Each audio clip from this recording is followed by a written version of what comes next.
Hi everybody, welcome back to my channel and thanks so much for everybody who subscribed. Anybody who wants to see when these videos come up, just click the subscribe and the little bell button and it'll magically send you an email and let you know. So this is part 2 of my April sewing vlog and it's my plans. So what am I going to get up to this month? I can't believe it's April. So I always have lots of plans and it's great. They're all in my head and all around, some of them happen, some of them don't. And this vlog really helps me just define what I'm going to do and do I have enough time to do it in. So there's a lot of things I want to do. So I have a list so I don't forget. The number one is the Alex shirt, which I actually already have started and it's nearly done. I'm pretty delighted with this. It's done in a Lady McElroy fabric that I've been eyeing up for a while, which is tencel and it's lovely and floaty. So I have to just do my hand stitching on the collar. Now, I did this as per the pattern, pin it over and from the outside do your top stitch to catch it underneath. I can never do that right, especially in a floaty fabric. So I tend to just hand stitch. So I'm going to hand stitch the collar underneath. I don't know, do any of you guys do that? And then I do a lot of my hems by hand, but this one I did just overlock and turn under. It doesn't have a cuff, so it makes it quite a quick make. And then it's just like, it doesn't have a collar stand, it's just a flat collar. What I have to add on now are there's like little tabs and that rolls up the sleeve to a 3/4 length, and that's why I like this fabric. I think it has an 80s vibe to it, and I think that really goes, the rolled up sleeve. The buttons only go to here, so that's my next job. It's to do the buttons and the tabs and then cut off all the little taily threads, and it's basically done. So I'm really happy with it. So over it, their tops usually fit me right out of the bag. There's no darts or anything. I did the size 12 because it's quite oversized and I didn't want it that big. So I'm pretty happy with that. So that's my Alex shirt. Now I am doing a online sewing course for a shirt like this. It doesn't necessarily have to be the Alex shirt, but I'll be doing another post about that and fabrics that you could use. So you could do a similar shirt if you have it in your pattern stash, or if there's one that you prefer for your shape. That's up to you. So that's the Alex shirt is in the Sew Over It city break that I'm working my way through. They were my plans for 2021. I'm doing well so far. Haven't been too distracted. So the next thing is my the toaster. So I've marked these off. So I have a cutout. I've cut out a while, but I had got busy, got making this, which was part of my sewing mix. So the toaster, I've talked about it before, and it was one of those patterns where I'm not mad about a neckline too high, but this is the lower one, and I really love the knit fabric we got in. So I have it cut out, and that's my plans for this week. So that's literally the next thing I'm going to make once the buttons are on this and it's finished.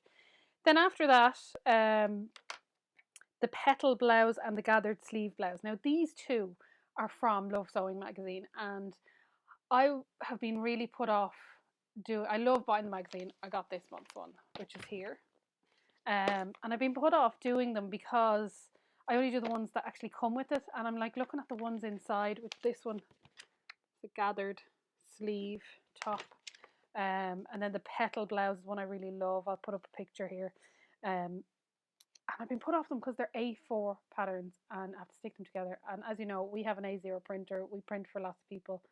And once you have that service and you have that, I don't want to stick A4 together. I just don't want to do it.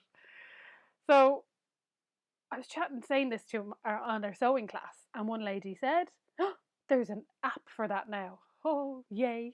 So there's a lady called Charlotte Curtis, and I sent the link from Dailey Sews and stuff. I'll put all these details below. The link was given to me via a student. And she is a sewer and a software engineer. I hope I'm getting that right. And she came up with an app. Now, it's not 100% automated. There's a little bit of tweaking you might have to do, but it's not too difficult. You literally just upload the A4 file, and then you have to select, the way you have that grid, how many columns across, how many columns down, and you do that. And if there's an overlap or there's an area that you would normally trim off those patterns, you have to put in how much that would be. And the first pattern I did, actually, I only had to adapt it once. I didn't put enough columns in it.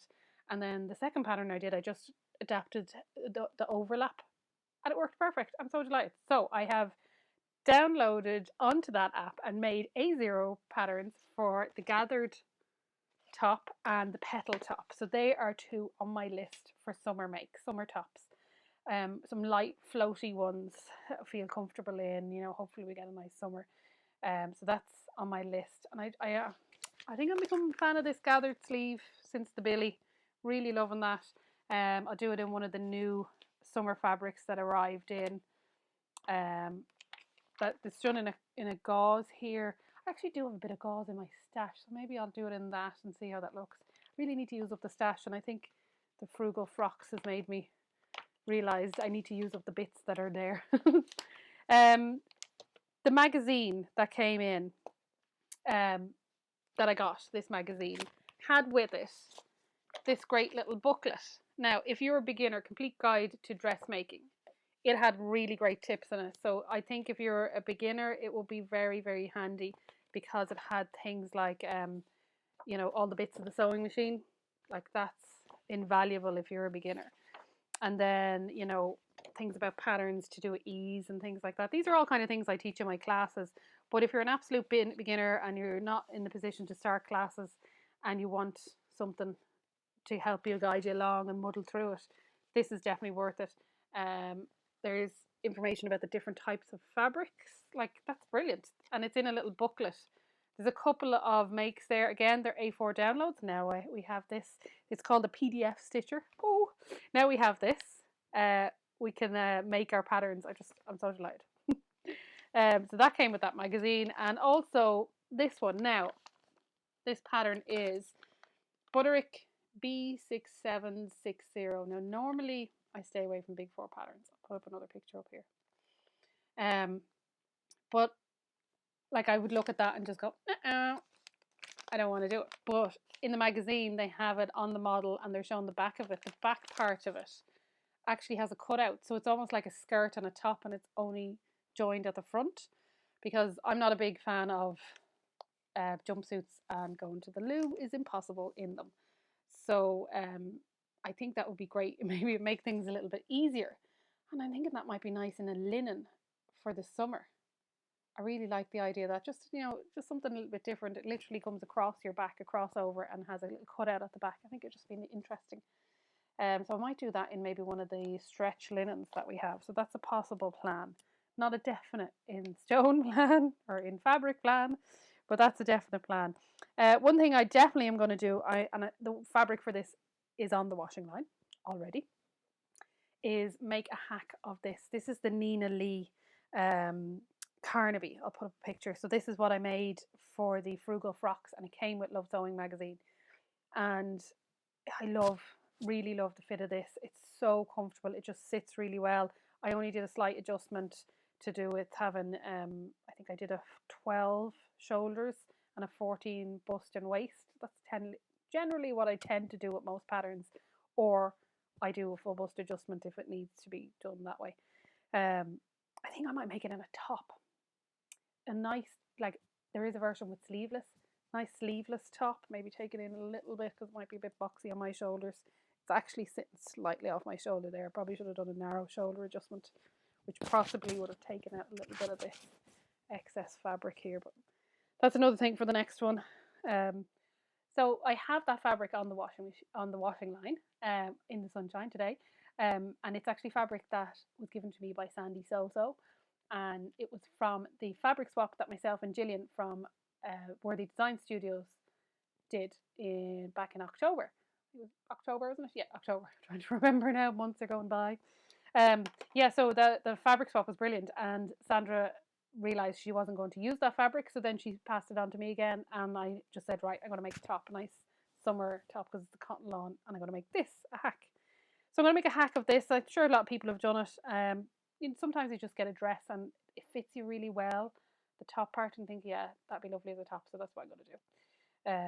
And then the next thing are jeans. I've been saying this for so long. I need to make myself jeans. I also need to make myself trousers. I've been making tops, and dresses.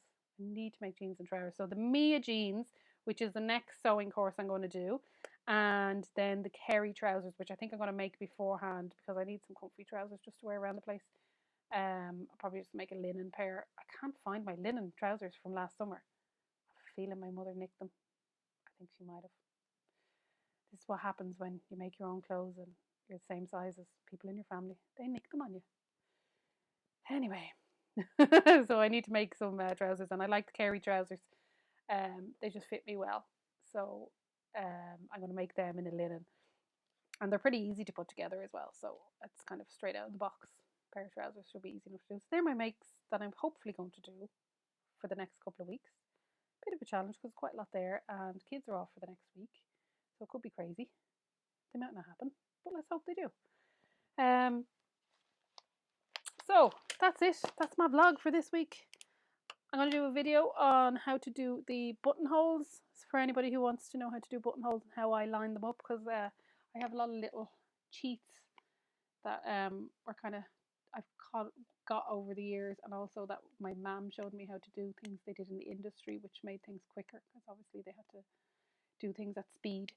And obviously she said they had massive big machines for putting buttons and buttonholes on, but I don't have those. But it's fancy enough on my machine. So I will put up that tutorial soon, and I shall see you all soon for my next vlog. Bye for now.